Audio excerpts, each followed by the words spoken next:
এই মুহূর্তে আবহাওয়ার গুরুত্বপূর্ণ খবর। ইতিমধ্যে জলীয় বাষ্প প্রবেশ করতে শুরু করেছে ভারতবর্ষের বিভিন্ন এলাকায়।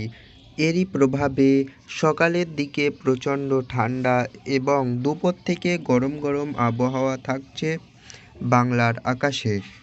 এরই প্রভাবে বৃষ্টির সম্ভাবনাও দেখা যাচ্ছে কিছু কিছু এলাকায়, আবার কোনো কোনো এলাকায় হালকা থেকে মাঝারি বৃষ্টির সম্ভাবনা দেখা যাচ্ছে। কোথাও কোথাও ঝোড়ো হাওয়াও বইতে পারে, এমনটাই জানা যাচ্ছে আবহাওয়া দপ্তরের তরফ থেকে। আবার কোনো কোনো এলাকায় শিলাবৃষ্টির সম্ভাবনা, চাষিদের প্রচণ্ড ক্ষতির সম্ভাবনা জানাচ্ছেন আবহাওয়া দপ্তর। কোন কোন এলাকায় বৃষ্টি কেমন হবে সবটাই এই ভিডিওতে জানিয়ে দেওয়া হবে। তো বন্ধুরা, এই রকম আপডেট সবার আগে পেয়ে যেতে ভিডিওতে লাইক করে চ্যানেলটিকে সাবস্ক্রাইব করে রাখুন। ইতিমধ্যে কোনো কোনো এলাকায় বৃষ্টি মিলেছে। তো বন্ধুরা, আপনি কোথা থেকে দেখছেন সেটা কমেন্ট বক্সে জানিয়ে দেন এবং সেখানে কেমন আবহাওয়া অনুভব করছেন সেটাও জানিয়ে দেন। তো বন্ধুরা, আমরা চলে যাই কবে কোথায় বৃষ্টির সম্ভাবনা রয়েছে এবং মেঘ কেমন থাকবে আকাশে।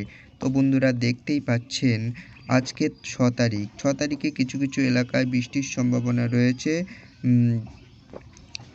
এরই প্রভাবে কিছু কিছু জায়গায় ঠান্ডা হাওয়াও থাকবে।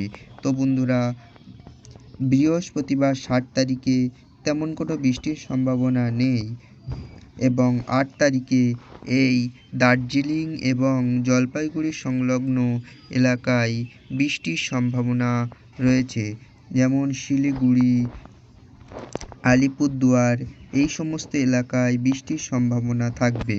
এবং দেখতেই পাচ্ছেন তাপমাত্রা কিন্তু 14 ডিগ্রি, কোথাও 16 ডিগ্রি এবং কোথাও 10 ডিগ্রি তাপমাত্রা থাকছে। তো বন্ধুরা, দেখতেই পাচ্ছেন বাংলাদেশের কিছু কিছু এলাকায়ও কিন্তু বৃষ্টির সম্ভাবনা রয়েছে, যেমন রংপুর সহ ঢাকা সংলগ্ন এলাকায় বৃষ্টির সম্ভাবনা রয়েছে। তো বন্ধুরা, দেখে নেওয়া যাক 9 তারিখে কেমন আবহাওয়া দেখা যাবে। বাংলাদেশের কিছু কিছু এলাকায় বৃষ্টির সম্ভাবনা থাকতে পারে, তেমন করে ভারতবর্ষের তেমন বৃষ্টির সম্ভাবনা নেই। 10 তারিখে তেমন বৃষ্টির সম্ভাবনা থাকছে না। 11 তারিখেও খুব একটা বৃষ্টির সম্ভাবনা থাকছে না এবং কোথাও কোথাও হালকা বৃষ্টি হতে পারে। এবার দেখে নেওয়া যাক কোথায় কোথায় বজ্রবৃষ্টি সহ বৃষ্টির সম্ভাবনা রয়েছে। তো বন্ধুরা, তেমন কোনো ইঙ্গিত পাওয়া যাচ্ছে না বিদ্যুতের ভারতের এবং বাংলাদেশের এলাকাগুলিতে। এখানে দেখতেই পাচ্ছেন ভারত এবং বাংলাদেশের এলাকাগুলিতে তেমন বজ্রবিদ্যুতের কোনো প্রভাব দেখা যাচ্ছে না।